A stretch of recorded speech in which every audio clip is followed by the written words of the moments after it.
All right. Hey, everyone. Many apologies for how long it's been since I have done a video, but I've had a lot going on. So even though the renovation has been ongoing, I've had other stuff going on in my life that has prevented me from doing video. So I figured now I'm here for the weekend. It's time to kind of fill you in, and there has been a whole lot. So let me show you.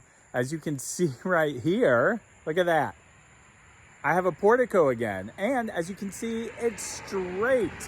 Yeah, so we removed the old portico. We have saved all of the elements, the actual finishing elements of it, so we can be reused.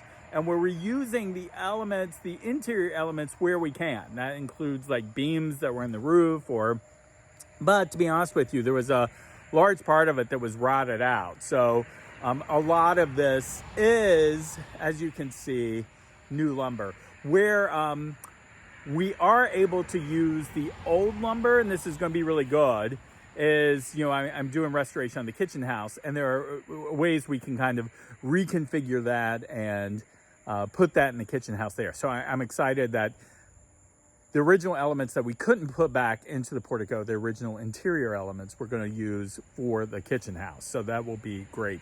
The portico is one of the big changes to it. And here, I'll walk over and show it to you. Is you can actually see that.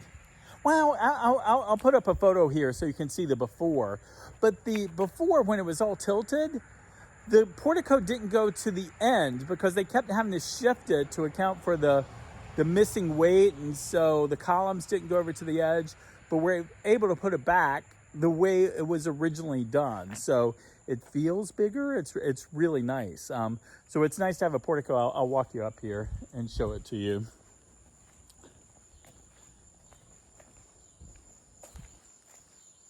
All right. I mean, there's not much to see here because we haven't done the roof or anything. There was also, I told you about the rotted beam in there. That's now been repaired. The contractors really feel like there was a lot of damage to this side of the house from a falling tree. And because of that, we're having to have wood remilled where you see, missing sections right here. Now, that is one good thing, because as part of that, it's allowing me, because we're removing that clapboard to put in new remilled clapboard. And by the way, the clapboard that's being remilled, it's being cut exactly as the original. It's from a local sawmill here. So it's great that they cut a knife to do that. It's going to look identical. It's going to be great. But that's allowing us to actually put insulation in. And this house has never had insulation in it. I have consulted with some architect friends who have told me how to properly do that so it won't rot from inside out. So we're using the right kind of insulation, rock wool, and that will go inside the clapboard, because, again, the only thing, and I'll see if there's a spot where I can show you, the only thing from the exterior to the interior is nothing. It's like wood, framing wood, and then interior wood. There is literally nothing in between. So we're going to be able to do insulation here and insulation on the side. I'll show you that too. This side, since that clapboard's all in good shape and we're not having to redo that, we're not going to put insulation there, nor on the north side of the house. All right, so let me show you some other stuff that we've been working on. By we, I mean the contractors. I haven't done diddly squat except for write a check. So, all right. In addition to the house, I'm doing all the outbuildings too. And one of the most exciting things about that is the pool house, because I told you how it drove me crazy how the arbor was. By the way, here's the north side again. As you see, that's all in great shape. So really, they just have to do a little bit of repair to it. It's going to be primed and painted, and it's going to be great. I was down underneath the house today looking at the original windows, so I can take a picture to the people that will be working on those. But that's going to be the last thing to be put in, because I think it will take the longest. All right, we're going to keep on.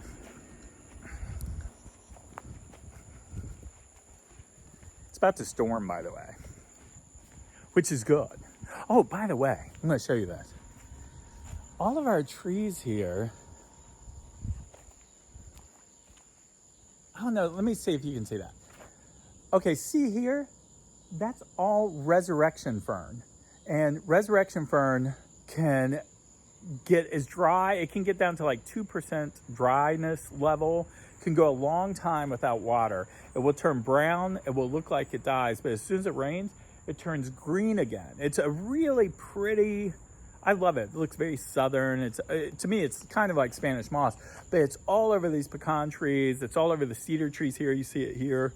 Here's my great Portico again. You see it here on this limb here. It's all over the trees here, and I just love it. Okay, so here we go. Pool house time. By the way, I was looking through all the paperwork that came with the house, like the historic documents that the previous owners had saved, and they showed that in 2004, the original outbuilding that was here, I think it was actually enslaved quarters, was torn down. I can't believe that lasted until 2004 and then it was torn down. But here we go. Let me walk this way. You know, I'll put up a picture again, but the way that I was talking about this is, remember there used to be an arbor before, and the arbor really only covered those two doors. It looked really unsymmetrical, and it just drove me insane. Well, you know, I'm now building this huge porch. There's going to be a finishing railing on it. That railing is going to mimic, oh, you can't see it right now, but it's going to mimic the transom window above the door and the wallpaper room. It'll have that detailing to it. And of course, there'll be 4 columns here once that's finished out. But I just like, it's just so much more substantive looking. I'm going to kind of show you from this angle. I just like it so much better. It really feels like a pool house. Isn't that nice? It's so much better. All right, I'll actually show you a little bit of what I've been doing inside the pool house too. And because I need to do another interior video, because I've definitely have been doing way more. I still haven't painted at all, except for one room. I'll show you that. And again, I didn't paint. I paid somebody to paint, but that's a story in itself. Okay, so here's the pool house. All right, excuse me, these are the cushions I've already taken out for the pool on the furniture around there. I just kind of store them in here. But look, it's a nice little, I know some of you do not like the fact that I have this as a bedroom. They would rather see it as a living room. I'm not going to hang out in a living room here in a pool house. I would much rather use it as a extra guest bedroom. And you know, I have kind of the art that I said that I felt like didn't really fit into the interior of Cedar Grove I have out here. But I think it's really charming. And I've done a little bit to the kitchenette side, not much. The only thing I've done is, you may remember there were shelves on the walls there. I took those shelves off, hung some more artwork. I'm in the process of making little curtains here and a little valance here. I had a lot of people comment about what to do about this situation. Again, I hear you on keeping a refrigerator. I want to keep a refrigerator. I just want a smaller refrigerator. I don't need a big, giant, full-size refrigerator in this pool house. But I agree with you that that is very important. So anyway, there's my little pool house interior situation. Okay. Now, I'll show you a little bit about the garage, although not much has changed since I showed you before, because we're about to start the roofing, and the roofing, they want the roof to come on before they put on the siding of the garage. But I'm going to show you a little bit of what I'm going to do.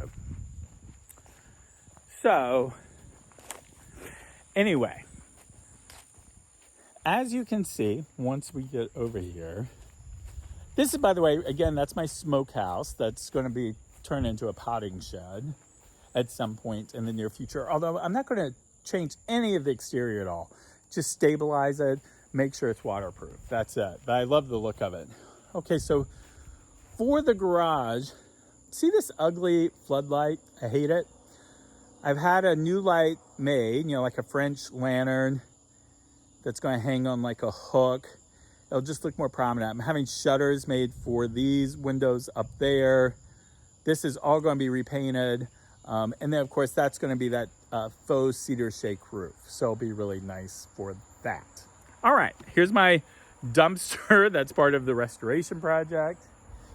Okay, so I'll take you over to the other side of the house because there's, actually, I'm going to show you this part of the house too because you'll get a sense of what else we're doing. So, see the black up here?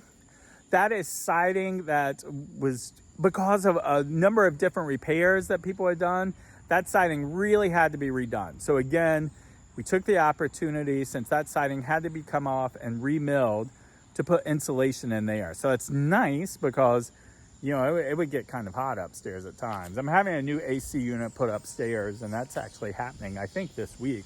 Fingers crossed. It hasn't been too bad, but on those 100+ days, it was, I'm not gonna lie, I was turning a fan on up there too. Okay, so, by the way, I love the fact that, like, there are some of you who are like, we don't need to see you the whole time. We want to see the house, and I totally get it.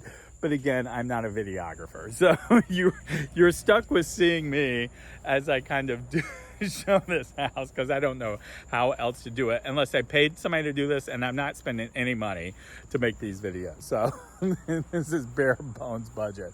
Okay, here's the south side of the house. The south side of the house had the most sun exposure. And for that reason, the siding really took a beating. As you see, we're having to replace a lot of it. And again, have it remilled. Where you see the black is where we have already had insulation put in. I swear to God, I can already feel a difference because these 3 windows right here, that's my bedroom. And so with that southern exposure, it would get pretty hot before, but I feel like it's already starting to feel good. Now, right down here, you see this siding's pretty good. It doesn't have to be redone, which is nice. One of the reasons I think that is there used to be a porch on this side of the house. I don't think it was original to when the house was built, but I think when, you know, so it was built by John Blocker, and then he sold it in 1825 to John Bones, and then it stayed in the Bones family until 1972. But at some point in the Bones family, when it kind of switched over from the main Bones to the daughter who inherited it, I think that she put a porch in that time, which would probably have been around 1840 or 1850. And that porch kind of went the whole way. So it went all around here. Now that's before this kitchen wing was built. I see the appeal of having a porch on this side of the house. I really do, because it would be nice to open up the dining room door and walk out and kind of look out in the gardens. I think that this new wing, which I love, would kind of mess it up. So I doubt I will ever do that. Oh, by the way, I'm going to show you a little bit of landscaping because I had an arborist come out here to fix some of my tree situations. And one of the tree things that I'm dealing with is so much has been overgrown. I'm really having to deal with just kind of scaling back. And then people planted so much, it just looks kind of weedy to me. So see that holly tree right here? It kind of blocks what would be a pretty view of the house from this angle with the new repaired portico. So I'm going to take out that holly. I was going to get rid of this crepe myrtle, but I've decided I kind of like it. I'm just going to thin it out, make it a little shorter, but then you'll have a really pretty view of the portico and stuff right there. And then some of the other trees, like I have a giant oak tree up there. You know, if that ever falls on the house, it's going to be an issue. So we came out to look at that. We'll have to reduce the weight of some of that. There's a magnolia tree that's in front of it. In addition to this magnolia tree, I'm going to have to take that magnolia tree out to just make sure it's not interfering with that oak tree. But I'm going to do that a little bit later on. I think we have some time. Okay, so let me show you a little bit of what I've been doing inside. Most importantly, the only thing that I've had painted is the kitchen. And you may remember me telling you that that was a story in itself. Like, I hired a guy to paint the kitchen. He would literally come. He was supposed to come on the weekends to paint. He would show up at like 2 o'clock in the afternoon, paint for 2 hours, and then leave. And this went over a period of months. Well, he's finally gotten it where it's like a first coat of everything on, but now he's gone. Like he took off. He's not coming back again. So I am stuck with the kitchen as is right now until I do the finishing paint, which won't be too bad. Oh, except he never did the cabinet, so that's the hard part. So here we go. There we go. The kitchen is now at least the color I want it to be. It's a lime white. I like fair and ball color. So this is lime white on the walls. The trim is old white, and then the ceiling is slipper satin. What was supposed to be done is these lower cabinets are supposed to be in mouse's back. As you see, they're not in mouse's back. And the upper cabinets are supposed to be the same color as the walls of lime white. But so I'm gonna get out of the way. I'm gonna show this kitchen. Okay, hold on. Although I'm gonna look to make sure you can see it. All right, so as you see, I also now have a mantle in place. Now you remember there was an ugly wood stove, and I hated that wood stove. I found this mantle that really fits the character of the house. There is a chimney right there, so eventually I'll open that back up and make it a fireplace. But until then, it's going to be a little bit of a faux fireplace.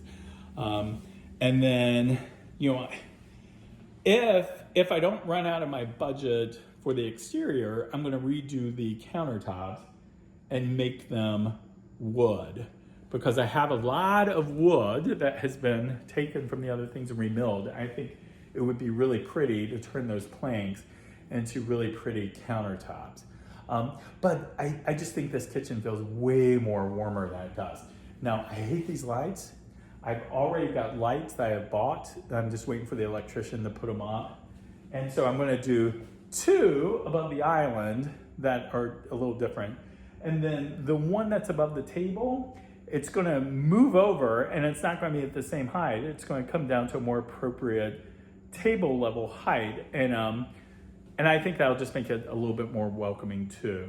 But yeah, that's the kitchen. Again, sorry that I'm in the video. Let me get out, and I'll just scoop around. So here we go. Scooping around. I'm gonna do it really slowly so you guys can all take it in. And sorry, the kitchen's kind of a mess. I still really have not unpacked all the kitchen stuff. By the way, look, I had to bring a little element of home. So here's Brockett's Row, my old house, and then here's the front door of Brockett's Row at Fall. I just love that. So, old with the new.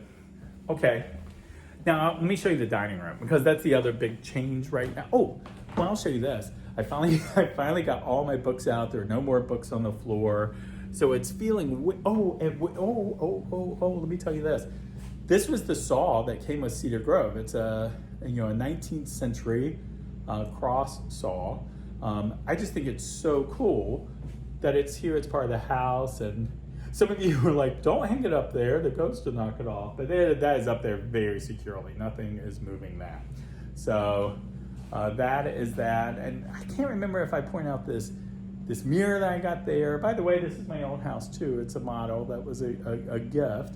So it's nice that that is here too, to remind me of my old home. Okay, so here is the center hallway again. Not much has changed. I will let you focus on that. The one big change that I have made is with the break front. So I will show you that. I was finally kind of putting out my china into it. And I just think it looks really pretty. Okay. Now, here we go into the dining room. Let me tell you, the exciting thing about this dining room is I finally have a table. It's exactly what I wanted. It's a 19th century 3-pedestal dining room table, because I really needed it to fit the space. And look at it. It is huge. It's 136 inches. It seats 12 when I went all out, which is great. But I blew a fuse when I was vacuuming earlier. Because it's a nonstop battle with cobwebs in this house, let me tell you. So I can't turn the light on, but this is pretty good. So look, Isn't that pretty? I just love it so much. It's exactly what I wanted. Those plates aren't really supposed to be on the table. They're supposed to be on the wall, as is my mirror. See my mirror here on the floor?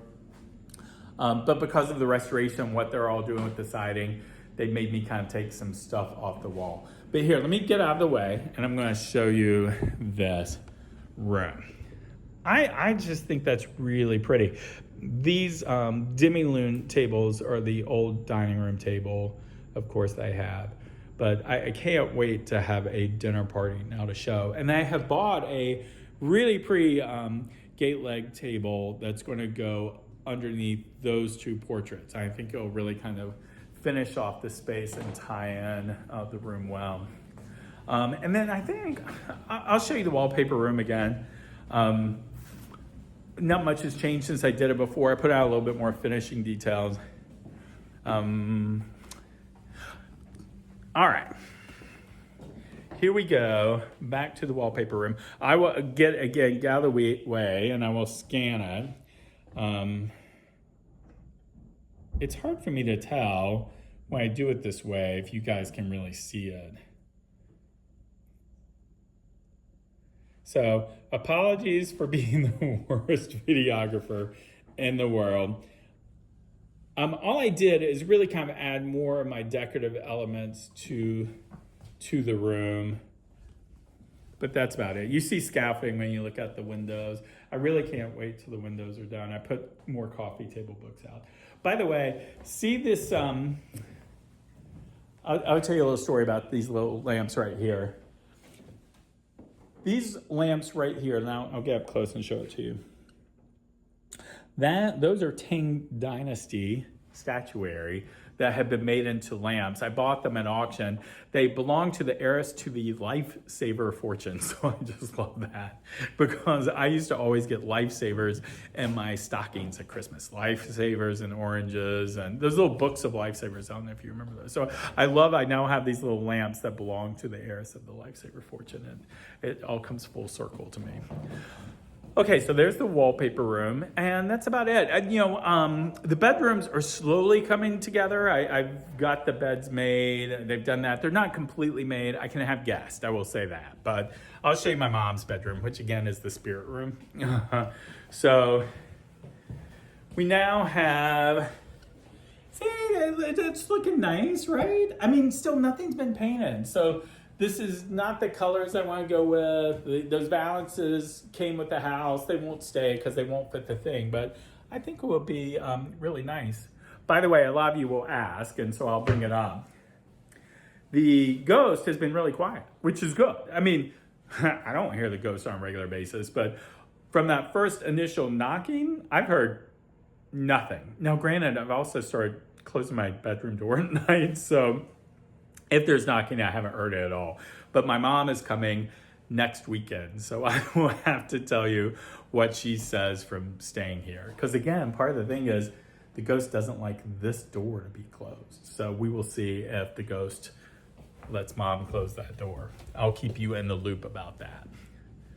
Okay, so I think that's it. This is a little shorter video than normal.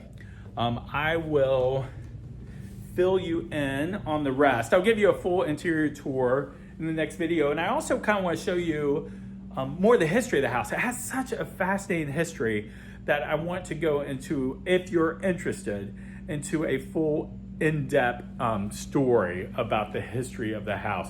Oh, by the way, so part of the history, I'm going to show you this book because this book is just really, really, really good. So coming back over here. All right. So Carolina Clay, The Life and Legend of the Slave Potter Dave by Leonard Todd. You know, Edgefield, where this house is, Edgefield, South Carolina, is known for its pottery. There's a place called Pottersville that was really just right down the road from here. And Dave, who was an enslaved person, was their most well-known potter, and his pottery that I told you about is just, I mean, it sells for millions now. If you get a signed piece, particularly a signed piece that has poetry written on it or something on there. There was a piece that sat in the hallway that I told you about for 100 years probably. and it was right by the front door. I'll put a picture up of that. And so I think it's really special that this house had a piece of Dave pottery, and I'm sure I had tons of pieces of it because it was utilitarian wear. They used it all the time. But this book has been really fascinating to talk about Edgefield, its history, the political history, just the pottery, everything about it, if you're interested in that. But anyway, I will see you all soon, and thank you for following along, and I will talk to you later. Bye.